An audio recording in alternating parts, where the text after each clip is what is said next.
لە میدیاکانی ئەمریکا چ باسە؟ پارتی و یەکێتی چۆن لە کەیسێکی FBI ئەمریکی تێوەگلاون؟ کێ لە پشت جۆڵاندنی ئەم کەیسانەیە؟ گۆڤاری نیو ڕیپەبلیک کەی دامەزراوە کە پارتی پێی دەڵێت فەیک و بۆچی NRT دەستکاری ناوەڕۆکی ئەو راپۆرتەی کرد لە بەرژەوەندی یەکێتی؟ لە 27 ئایاری 2020 شنیار ئەنوەر کە خانمێکی کوردی دانیشتووی ئەمریکایە لە گرتەیەکی ڤیدۆیی بەرسێکی گرنگی وروژاند و تۆڕی کۆمەڵایەتی فەیسبووکی بەخۆیەوە سەرقاڵ کرد.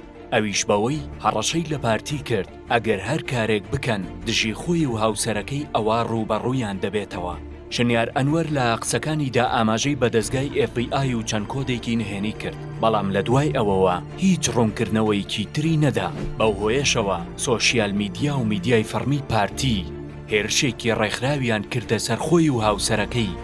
بەپێی زانیاریەکان تەنانەت نووسینگەی حکوومەتی هەرێم لە واشنتۆن ڕاست پێراوە بۆ کۆکردنەوەی زانیاری لەسەریان. سولی تایمز زانیویەتی بەهۆی هەستیاری کەیسەکان و ڕەوتی لێکۆڵینەوە شنیار ئەنوەر بڕیاری داوە لەسەر ئەو بابەتە بۆ میدیا قسە نەکات، بەڵام ئێمە بۆ چەند خولەکێک کاتمان لێوەرگرت و وتی من بەدەنم هەڵبژار هۆکارەکەی ئەو بوو کە مەیدانیان کارەکەم کرد بۆ ماوەی 2 مانگونی و زیاتر و بەڵگەکانم کۆ کردەوە، قسەم کرد لەگەڵ وەزارەتی دەرەوە و هەروەها لەگەڵ کۆنگرێزمان دۆنباری شارەکەی خۆم. لە هەمووی گرنگتر ئەوەیە کە لەگەڵ یەکێک لە دەستگا ئەمنیەکانی ئەمریکا کە تایبەتە بە لێکۆڵینەوە لە کەیسی گەندەڵی دانیشتنم کرد. لەسەر پێشنیاری خۆیان داوایان لێ کردم کە ئەمە بۆ ڕای گشتی ئاشکرا نەکەم وردەکاریەکەی، چونکە بابەتەکە حەساسە و پێویست ناکات بڵاویکەمەوە. من ئەم قسانێکی یەکەم بەرپرسارم لێ هیچ کەسێک لە ئەمریکا ناتوانێت بێ بە ناوی دام و دەستگای ئەمریکا و لایەنی ئەمنی ئەمریکاوە قسە بکات. من هەموو ئەم قسانە بە بەڵگەوە ئەەکەم کە قسەم کردووە لەگەڵیان و تەواوی بەڵگەکانیشم پیاون و بەرپرسیارم بەرامبەر هەموو ئەو قسانی کە لە ڕاستەخۆ ئێستا لە دەمی منێتە دەرەوە ئەیبیستین.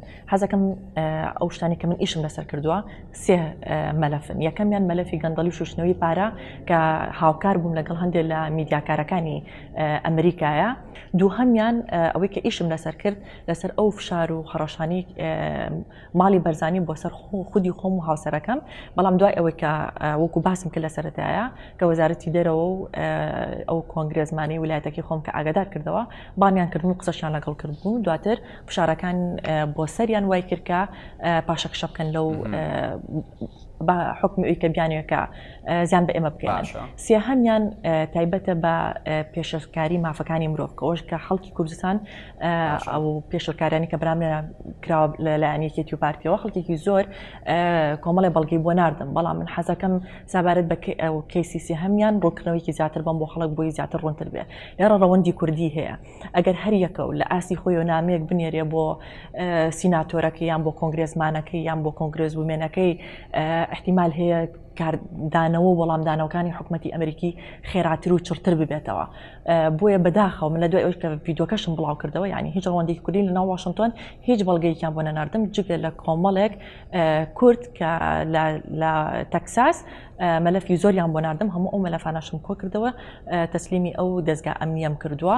هەر لە کاتی جوڵاندنی ئەم کەیسانەشەوە هەر ڕۆژە و کەیسێکی هەستیاری گەندەڵی لە سەر کۆمپانیاکانی پارتی و یەکێتی لە میدیاکانی ئەمریکا دەوروژێنرێت، چونکە خودی سەرکەوشەمس و شنیار ئەنوەری خێزانی خاوەنی پەیوەندی و دۆستایەتیەکی فراوانن لەگەڵ حکوومەتی ئەمریکا. بۆیە کار گەیشتۆتە ئەوەی FBI لێکۆڵینەوە لە چەند کۆمپانیایەکی سەر بە پارتی و یەکێتی و کەسە نزیکەکانیان بکات و تەنانەت نزیکە لێکۆڵینەوەکان لە دەرگای ماڵی بارزانیش بدات. بەڵام ڕووماڵی ئەم بابەتە لە میدیاکانی کوردستان هیچ بایەخێکی ئەوتۆی پێنەدرا یان بە مەبەستی سیاسی مەلەفەکان شێوێنران. بۆیە سولی تایمز لەم بەدواداچوونە ڕۆژنامەوانیەدا زانیاری زیاتر و ورتر دەخاتە ڕوو. گۆڤاری نیو ڕیپەبلیک 106 ساڵ لەمەوبەر لە نیویۆرک دامەزراوە. ئەم گۆڤارە سەرەتای مانگی ئایاری 2020 راپۆرتێکی ڕۆژنامەنووس زاک کۆپلنی بڵاو کردەوە کە مەلەفێکی گەندەڵی لە کوردستان ئاشکرا کرد و تێیدا باس لەوە دەکات چەند کۆمپانیایەکی کوردستان و ئەمریکی پێکەوە تێوەگلاون لە گەندەڵی و بەرتیلدان بۆ فرۆشتنی 1 گاڵۆن بەنزین بە سوپای ئەمریکا لە عێراق بە زیاتر لە $10 واتە 3 هێندەی نرخی ئاسایی. بۆ ئەم مەبەستە سولی تایمز وەک یەکەمین میدیا توانی چاوپێکەوتن لەگەڵ زاک کۆبلین بکات کە بڕیارە ڕۆژی پێنجشەممە کاتژمێر 9 شەو تەواوی چاوپێکەوتنەکە ڕاستەوخۆ لە سولی تایمزەوە بڵاو کرێتەوە. زاک کۆمەڵێ نهێنی نەبیستراو باس دەکات و لە بەشێکی قسەکانی داوتی ئەوەی بتوانم بە دڵنیایی پێتی بڵێم ئەوەیە کە FBI دەستی بە لێکۆڵنەوە کردووە لە شەریک و هاوبەشەکانی بارزانی، چونکە ئەوان تەنیا یەک لای گەندەڵەکان ناخەنە ژێر لێکۆڵنەوە بەڵکو لێکۆڵینەوە لە هەموو بەشدارەکان دەکەن. کاتم بەرێ باشتێکی گرنگت پێ بڵێم لەسەر کۆمپانیای DGCI کە لەلایەن FBI خراوەتە ژێر لێکۆڵینەوە. کۆمپانیاکە ئیمێلی ناردۆ بۆ کارمەندەکانی و دەڵێ وەک کۆمپانیای DGCI ئاگادار بن لە هەر لێکۆڵنەوەیکی دەستگا ئەمنیەکان و مافەکانی خۆتان بزانن. ئەگەر لەلایەن دەستگا ئەمنیەکانەوە پەیوەندیتان پێوە کرا و ویستیان قسەتان لەگەڵ بکەن سەبارەت بە کارەکانتان لە کۆمپانیا، ئێمە ناخوازین کە ئەوان پەیوەندیتان پێوە بکەن، بەڵام ڕەنگە هەندێک لە ئێوە گوێبیستی ئەوە بوو بن کە لێکۆڵنەوەی فیدراڵی لەسەر کۆمپانیەکەمان هەیە لەسەر هەندێک کار و پرۆژەی کۆمپانیەکەمان بەتایبەت لە ئەفغانستان و عێراق. ئێمە زانیمانە کە لێکۆڵەرانی فیدراڵی پەیوەندیان بە کارمەندانی کۆمپانیەکەمانەوە کردووە لە ماڵەوە و لە دوای کارکردن. بۆیە کاتێک کۆمپانیاکەت کەوتە بەر لێکۆڵنەوەی FBI ئیتر بزانە دۆخەکە خراپە. ئەم کەسانە هەمان ئەوانن کە بارزانی کاریان لەگەڵ دەکات. وە قسەم لەگەڵ زۆر کەسی تر کرد کە ئاگادارن و زانیاری دروستیان پێدام لەسەر ئەمە. لە ناویاندا FBI، بەڵام لەبەر ئەوەی من لە پرۆسەکە دانیم تەواوی وردەکاریەکانم لا نییە. وە نامەوێت لە دۆخی ئەوانەدا بم کە لە ژێر لێکۆڵنەوەدان. بەپێی راپۆرتەکە غالب برادۆستی خاوەنی کۆمپانیای زۆزەک گرێبەستی دابینکردنی سوتەمەنی بۆ سوپای ئەمریکا لە عێراق وەردەگرێت، بەڵام بەهۆی ئەوەی گرفتی بۆ دروست نەکرێت بە ناچاری پارتی دەکات بە شەریک بە تایبەت کە بەشێک لە هێزەکانی ئەمریکا لە فڕۆکەخانەی هەولێرن و پارتی بە بیانووی جیاجیا ڕێگە بە هیچ کۆمپانیایەک نادات بڕواتە فڕۆکەخانە مەگەر ئەوەی کۆمپانیاکانی پارتی هاوبەشی بن. لەم بارەیەشەوە زاک بە سولی تایمزی وت من دڵنیانیم ئەگەر ئەمریکا بەڕوونی ئەوەی زانی بێت تەواوی و کۆمپانیانی کاری لەگەڵ کردووە بە جۆرێکی بارزانیەکانن. ڕەنگە ئەوەیان زانی بێت بەشێک لە کۆمپانیەکان هی بارزانیەکان و بەشێکی تر هی برادۆستیەکان. لە ڕاستیدا ساڵی 2017 ئەمریکا 3 کۆمپانیای بارزانیەکانی خستە لیستی ڕەشەوە. ئەوانیش نەبی شیمال و ئەلشیمال ئۆیل و سووەر الفەتەح بوو. ئەم 3 کۆمپانیا خاوەندارەتیان جیایە، بەڵام هاوبەش و بەشداری کۆمپانیەکانی تر بوونکەی بارزانیەکانن. هۆکاری ئەوەی خرانە لیستی ڕەشەوە ئەوە بوو کە بەنزینی ئێرانیان تێکەڵ بە بەنزینی تر کردبوو، فرۆشتبوویان بە سوپای ئەمریکا. بەڵام بابەتەکە گەندەڵی نەبوو، بەڵکو لادان بوو لە سزاکانی ئەمریکا. دواتر هەر ئەو کەسانە کۆمپانیای تریان دامەزراند و بەردەوام بوون لە کارکردن لەگەڵ سوپای ئەمریکا. هۆکارەکەشی ئەوەیە کە بارزانی ڕێگە نادات کەسی تر فڕۆکەخانەی هەولێر بەکاربهێنێت ئەگەر خۆی شەریک نەبێت. بەڵام شتێکی تر هەیە، دامەزراوەکانی ئەمریکا بەرژەوەندی جیاوازیان هەیە. وەزارەتی داد و FBI هەیە کە دژی گەندەڵین و ڕێگەی پێنادەن، بەڵام وەزارەتی دەرەوەت هەیە کە گەندەڵی پێخۆش نییە و ئەولەوێتی تری هەیە وەک پەیوەندی دیبلۆماسی و ئامانجی تر. پاشان وەزارەتی بەرگری کە گرنگترین شت بۆی لۆجستیک و گەشتنی پێویستیەکانە. هیچ گرنگ نییە بۆیان بەنزین کێ بۆیان دابین دەکات و بە چەند دابینی دەکات. گرنگە کوالەتی باش بێت و بە خێراترین ڕێگە بگاتە دەستیان. بۆیە ئەم دەستگایانەی ئەمریکا کە ئامانجی جیایان هەیە بە هەمان شێوە شتەکان نابینن. دەبینی هەندێکیان بە ناچاری لەگەڵ کەسانی گەندەڵ مامەڵە دەکەن. بەڵام بەرپرسانی ئەمریکا بە بەرپرسانی پارتی وێکێتی دەڵێن مافیا و زۆرێک لەم بەرپرسانە بە تایبەت قسەیان بۆ کردووم. دەیانوت بەڵێ پارتی وێکێتی مافیان، بەڵام ئەمریکا پەیوەندیەکی دێرینی لەگەڵ بنەماڵەی بارزانی هەیە و بەهۆی ناوبانگی زۆری پێشمەرگە لە شەڕی داعش بەرپرسانی ئەمریکا پێیان وتم بەڵێ دەزانین کە ئەمانە چۆن ئەم پارەیە بەکاردێنن، بەڵام بژاردەی ترمان نییە بۆیە ناچارین. ئەمە بۆ هاوکارەکانی پێشمەرگە، بەڵام ئێستا شتێکی ترە. ئەم لێکۆڵینەوەی ئێستا گەندەڵیە و پێوەستە بە کۆمپانیا و بەرژەوەندی مادی و شنەوەی پارە. دڵنیاش بن ئەگەر ئەم کەیسە گەندەڵیە بۆ بازرگانێکی ئاسایی کورد بڕۆشتایە یان بۆ خەڵک بڕۆشتایە من هیچم نەدەکرد. بەڵام ئەمە بۆ بنەماڵەی بارزانی دەڕوا کە سەرۆتەکان بە بڕی $50 میلیارد دەشوبهێنرێ. ئیتر ئەم هەموو پارەیان بۆ چییە؟ بۆیە ئەمە ئەوەیە کە نابێت ڕێگە بین حکوومەتی ئەمریکا بێدەنگ بێت و دەستەوەستان بوەستێ. بۆیە غالب لە گرێبەستەکانی لەگەڵ سوپای ئەمریکا بە هاوبەشی کۆمپانیای DGCI دەیکات کە بنکەکەی لە ویلایەتی ڤێرجینیای ئەمریکایە. ئەم کۆمپانیایە کە لە بنەڕەتدا کۆمپانیایەکی بواری ئایتیە، بەڵام بە شێوازێکی سەیر لە ڕێگەی عەزیز دۆرانی جێگری سەرۆکی کۆمپانیاکە ڕوو دەکەنە عێراق و ئەفغانستان و دەبنە دابینکەری سەرەکی لۆجستی بۆ سوپای ئەمریکا و بە ماوەیەکی کەم دەرگای کارکردنیان لە هەرێمی کوردستان و ئەفغانستان بۆ دەکرێتەوە. سیرتر ئەوەیە دامەزرێنەر و کەسە گرنگەکانی کۆمپانیاکە بەڕەگەز تورکی و کوردی و ئێرانین لەگەڵ چەند جەنەڕاڵێکی ئەمریکی شارەزای عێراق و کوردستان. کۆمپانیای DGCI بۆ کارەکانی لە هەولێر هاوبەشی بە کۆمپانیای ڕینفلادس کە نزیکە لە مەنسوور بارزانی و کۆمپانیای تریپل ئارۆ کە هی غالب برادۆستیە لە کوردستان و ئەمریکاش بە هەمان ناو تۆمار کراوە دەکات. هەروەها کۆمپانیای زۆزەک لە ڕۆژئاوای کوردستان بۆ دابینکردنی سوتەمەنی بۆ سوپای ئەمریکا وەک تاکە کۆمپانیا لەلایەن پارتیەوە ڕێگای پێدەدرێت لە سنووری نێوان هەرێمی کوردستان و ڕۆژئاوای کوردستان هاتوچۆ بکات و دەرگای فڕۆکەخانەی هەولێریشی بۆ دەکرێتەوە، ئەویش بەهۆی پەیوەندی نزیکی غالب برادۆستی لەگەڵ نێچیر ڤان بارزانی. هەروەها کۆمپانیاکانی یەکێتیش توانی ویانە سوود لەم گرێبەستانە ببین و ببنە هاوبەشی برادۆستی. بەڵێ ماڵی بارزانی ژمارەیەکی زۆر خانوویان لە ئەمریکا هەیە، لەوە زیاتر کە ئێستا ئازانرێت. بەداخەوە ئەمریکا مامەڵەی لەگەڵ هەندێک دیکتاتۆر و پارەدار نەرمە، بۆیە هەنێ لەوانە ئەتوانن سەرۆتەکانیان لە ئەمریکا بشارنەوە یان لە دووبەی یان لە سویسرا. بارزانەکانیش وایان کردووە خانووییان هەیە لە مەکڵین لە ڤێرجینیا بە بەهای $10 ملیۆن. سەرەتا ئەم خانۆ شاراوە بوو کە نە ئەتوانرە ناوی خاوەنەکەی بدۆزرێتەوە، بەڵام لە کاتی تۆمارکردن هەڵەیەکیان کرد بە هەڵە ناوی کەسێکیان خستە سەری بە ناوی سەرۆر پێداوی کە هاوبەشێکی بارزانەکان و ئیدارەی ستێر گروپی دەکرد. ئەوە ئەو خانوویە کە زانراوە لە ڤێرجینیا، بەڵام دوو خانوویتری گرانبەهایان هەیە لە بێڤەرلی هێڵز لە کالیفۆرنیا کە هیچیان نرخی $20 ملیۆن، $2 ملیۆنی تریان تێدا سەرف کردو بۆ نوێکردنەوەی. خانوویەکی تریان نرخی $27 ملیۆن. ئەم خانوانیان لەژێر ناوی دوو کۆمپانیای وەهمی و شاراوە دانابوو کە یەکێکیان لە ویلایەتی دێڵەوێر و ئەوی تریان لە ڤێرجینیایە. ئەوەی ڤێرجینیا لە ڕێگەی پارێزەرێکەوە کردراوە بە ناوی سامر گاربی. گاربی پارێزەری کوردێکی بازرگانە بە ناوی هەڤاڵدۆسکی. بە پێی بەڵگەکانی من هەڤاڵدۆسکی وەک هاوبەش و هاوڕێ و کارمەندی مەسرور بارزانی دەوردەبینێت.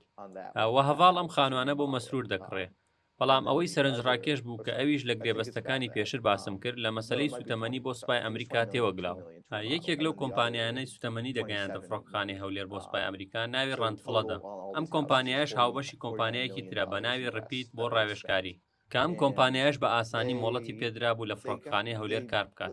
ئەم کۆمپانیای بە ناوی هەڤاڵدۆسکی تۆمارکراوە. لەوەش سێرتر هەمان پارێزەر کە خانۆکانی بە بارزانی کڕیوە پارێزەری کۆمپانیاکەی هەڤاڵە. ئەمە ڕەبتی بەستنەوەی کەیسی گەندەڵەکانی گرێبەستەکانە بە خانۆکانی بارزانی لە کالیفۆرنیا. هەروەها زانیاری دروستمان هەیە سۆدی خۆشتابان کە دۆست یا خۆشەویستی مەنسوور بارزانیە لە یەکێک لە خانۆکانی کالیفۆرنیا ماوەتەوە. ئەم کەسە هەمان کەسە کە بارزانی لە لەندەن خانووی گرانبەهای بۆ کڕیوە بە بەهای $14 ملیۆن. هەرچەندە ئێستا ئەو لەو خانوو نەماوە، بەڵام یەکێک لەو کەسانی کە لەو خانۆ بووە لەگەڵ من قسەی کرد. هەرچەندە برادۆستیەکان و بنەماڵی غالب برادۆستی نەیارێکی سەرسەختی بنەماڵەی بارزانین، بەڵام بەرژەوەندی مادی و کۆنتڕۆڵی پارتی بەسەر جومگە گرنگەکانی هەرێم وای کردووە ئەو ناکۆکیەوە لا بنرێت و هەردوولا لەسەر خێر و بێری گرێبەستە سەبەلاحەکانی سوپای ئەمریکا بخۆن کە ساڵانە $100 ملیۆن. هەروەها لە راپۆرتەکەیدا باس لەوە کراوە کۆمپانیای DGCI پاشوەرگرتنی گرێبەستەکانی وەزارەتی بەرگری ئەمریکا لە کوردستان داهاتەکەی لە ماوەی 2 ساڵدا لە $2 ملیۆن گەیشتۆ تا $150 ملیۆن. بۆیە گومان دەکرێت کۆمپانیاکە بە زەبری بەرتیلدان لە کوردستان و بەکارهێنانی پەیوەندەکانی لە ناوخۆی کوردستان تێوەگلابێت و لە گەندەڵی و شتنەوەی پارە. بۆیە لە ئێستادا FBI دەستی بە لێکۆڵینەوەی ورد کردووە لە کۆمپانیای DGCI و تەواوی هاوبەشە کوردەکانیشی دەگرێتەوە تا ئاستی دەستگرتن بەسەر سەروەت و سامان و دەستگیرکردنی ئەو کەسانەی تێوەگلاون لەم کەیسەدا. بەپێی قسەکانی زاک بەردەوامە لە بەدواداچوونەکانی و ماوەیەک پێش ئێستا دووهەم راپۆرتی بڵاو کردەوە کە ئەم جارە بەڕوونی باسی لە تۆڕی ئالۆزی کۆمپانیاکانی نزیک لە بنەماڵەی بارزانی و ئەو کەسانەی کاریان بۆ ئەکەن لە ئەمریکا دەکات کە بە ناوی ئەوانەوە خانوو مڵکی گرانبەها دەکڕن و ناوی کۆمپانیاکانیان دەشارنەوە بە سوودوەرگرتن لە یاساکانی هەندێک ویلایەتی ئەمریکا وەک دێڵەوێر و کە هەردوو خانووە گرانبەهاکەی کالیفۆرنیا یەکێک لە کوڕەکانی مەسعود بارزانی کڕیوێتی بە بەهای $47 ملیۆن. بەڵام خانووەکان بە ناوی کۆمپانیایەکی تر کڕاون و تۆمار کراون بۆیە ئەم جارە زاک کۆپلن لە راپۆرتەکەی داناوی کەسێکی تری هێناوە بە ناوی هەڤاڵدۆسکی کە ئەو کەسە کاری کڕینی مڵکی بارزانیەکان دەکات بە تایبەت مەنسوور بارزانی کە پێشتر شنیار ئەنوەر بە ئاماژەیەک لە ڤیدۆکەیدا باسی لەم پرسە کردووە کە بنەماڵەی بارزانی بە ناوی وەهمی و لە ڕێگەی کەسانی ترەوە مڵک و کۆمپانیاکانیان تۆمار دەکەن. زاک کۆپلین لە راپۆرتەکەیدا لەسەر هەڤاڵدۆسکی و پەیوەندی لەگەڵ بنەماڵەی بارزانی لێدوانی لە سەرکەوت شەمسەدین پەرلەمانتاری کورد لە عێراق وەرگرتووە. ئەویش وتوویەتی گومانی هەیە لە داهاتی کۆمپانیا بچووکەکەی هەڤاڵدۆسکی کە چۆن کۆمپانیایەکی تازە دامەزراوی بواری ئایتی کە هیچ داهێنانێکی نییە دەتوانێت ئەو هەموو مڵکە گرانبەهایە بکڕێت. هەڤاڵدۆسکی کە کوردێکی دانیشتووی ئەمریکایە و پێشتر لە شاری ناشڤیلی ویلایەتی تێنسی ئەمریکا ژیاوە کە شارێکە زۆرترین کوردی تێدایە و بە کوردستانی بچووک ناسراوە. بەپێی بەڵگەکانی زانیاری گشتی ئەمریکا خێزانی هەڤاڵدۆسکی دۆخی ئابووریان لاواز بووە و خاوەنی هیچ داهاتێکی ئەوتۆ نەبوون بە کارکردنی ڕۆژانە ژیاون. پاش بەجێهێشتنی ناشڤیل بۆ ڤێرجینیا تەنانەت خێزانەکەی کە ژمارەیان زیاتر لە 6 کەس دەبێت لە خانوویەکی دووژووری لە شاری ئەلێکزاندەریای ویلایەتی ڤێرجینیا دەژین کە بەهاکەی $300,000 بەڵام لەپڕ پاش کەمتر لە 2 ساڵ لە دامەزراندنی کۆمپانیایەکی وەهمی بەناوی ڕپیت کنسەڵتنسی کە بنکەکەی لە ویلایەتی ڤێرجینیایە هەڤاڵ دۆخی دارایی بە تەواوی دەگۆڕێت و ساڵی 2018 بە بەهای $1,700,000 خانوویەکی گرانبەها لە شاری ڤێرڤاکسی ڤێرجینیا دەکڕێ بە کاش. کۆمپانیای ڕپیت دامەزرێنەرەکەی هەڤاڵدۆسکیە و کەسێکی تر بە ناوی ئاری قەرەداغی کە گوایە خەبیری ئایتیە لە بۆردی بەڕێوبەرەکانە لەگەڵ چەند کەسێکی ئەمریکی. ئاری پێشتر بە ڤیزەی کارکردن چۆتە ئەمریکا و کۆمپانیاکەی هەڤاڵدۆسکی سپۆنسەری بۆ کردووە. پاشهاتنی ئاری ئیتر کاری هەڤاڵ فراوانتر دەبێت. هەڤاڵ هاوڕێیەکی نزیک و متمانە پێکراوی مەنسوور بارزانی کوڕی مەسعود بارزانیە. لە پرۆفایلی فەیسبووکەکەی زۆرترین وێنەی مەنسوور بارزانی داناوە. وێنەیەکیشی لەگەڵ مەسعود بارزانی هەیە. هەروەها لە پۆستەکانی فەیسبووکیدا وا دەردەکەوێت حەزی بە لۆتەری و قومار بێت. لە هەر سەردانێکی مەنسوور بارزانی بۆ ئەمریکا هەڤاڵدۆسکی شەو ڕۆژ لەگەڵی دەبینرێت و تەنانەت بۆ ئاهەنگەکانیش پێکەوەن. بۆ زیاتر قوڵبوونەوەی گومانەکان هەڤاڵدۆسکی بە شێوەیەکی کاتی فەیسبووکەکەی خۆی دیەکتیڤ دەکات و وێنەکانی خۆی لەگەڵ مەنسوور بارزانی دەشارێتەوە. بەڵام سوولی تایمز توانی هەندێک سکرینشۆت پێش سڕینەوەیان دەست بخات. هۆکاری ناوهاتنی هەڤاڵدۆسکیش لەم راپۆرتەی زاک کۆپلین لەوەوە دەستی پێکردووە کە زاک لە دۆکۆمنتەکانی بەردەستی کە لە وەزارەتی بەرگری ئەمریکا وەریگرتووە ئەوەی بەردەستکەوتووە کە هەڤاڵدۆسکی کۆمپانیاکەی لقی نێودەوڵەتی کردوتەوە و یەکێک لەو کۆمپانیایانەی نزیک مەنسوور بارزانی کە بەنزین بۆ سوپای ئەمریکا دابین دەکەن لە کوردستان بە هاوبەشی لەگەڵ کۆمپانیای زۆسکو DGCI و تریبل ئارۆ. هەروەها پارێزەری کۆمپانیاکەی هەڤاڵدۆسکی هەمان ئەو کەسانن کە پارێزەر و لۆبیستی لقی حوتی پارتی بوون لە ئەمریکا لە ساڵی 2017 بۆ پشتگیری ڕیفراندۆم بە بڕی $300,000 وەک زاک دەڵێت لە چاوپێکەوتنەکەی سوولی تایمزدا. هەموو ئەم پەیوەندیانە سوتفە نین و هەڤاڵدۆسکیش هیچ بلیتێکی یانسیبی بۆ دەرنەچووە کە لەپڕ ببێتە ملیۆنێر و لە تویتەریش نووسیوێتی ڕوونە هەڤاڵ وەک ناوێک بۆ سپیکردنەوەی پارە بەکارهێنراوە. لە کاتێکدا کۆمپانیاکەی هەڤاڵدۆسکی تایبەتمەندی بواری ئایتیە و لە ئۆفیسێکی بچووک لە ڤێرجینیا کار دەکات. بەڵام بەناوی ئەم کۆمپانیایە چەندین مڵکی گرانبەها کڕاوە کە بەم هۆیەوە گومانی لەسەر دروست بووە و یەکێکە لەو کەیسانەی لە ئێستادا لەژێر چاودێری وردایە. هەرچەندە باسکردن لە گەندەڵی یەکێتی و پارتی لە میدیاکانی ئەمریکا شتێکی نوێ نییە. زاک کۆپلینیش لە راپۆرتەکەیدا بەڵگەکانی وەزارەتی دەرەوەی ئەمریکا و لێدوانی چەند ڕۆژنامەنووسێکی کوردی وەک کەمال چۆمانی و عەبدولحەوێزی خستۆتە ڕوو. تەنانەت بەرپرسانی ئەمریکا لە راپۆرتەکانیان بۆ حکوومەتی ئەمریکی هەردوو بنەماڵەی بارزانی و تاڵەبانیان بە مافیا ناو بردووە. هەروەها لەلایەکی تریشەوە کەناڵی NRT واک میدیاکانی یەکێتی لەسەر ئەم راپۆرتە لێدوانی سەرکەوت شەمسەدین و کەمال چۆمانی و عەبدولحەوێز ڕابوونەوە و راپۆرتەکەش کەمتر تیشکی خستبۆ سەر بنەماڵەی تاڵەبانی. بەڵام لە ئێستادا ئەم کارە ڕۆژنامەوانیە تەنیا راپۆرتێکی گۆڤارێکی تەمەن 106 ساڵە نییە و بەس. بەڵکو FBI دەستی بە لێکۆڵینەوە لە بەشێک لە کەیسەکە کردووە و چاوەڕوان دەکرێت مەلەفی تریش بکرێتەوە لەسەر شتنەوەی پارە کە پێناچێ دەربازبوون لێیان ئاسان بێت.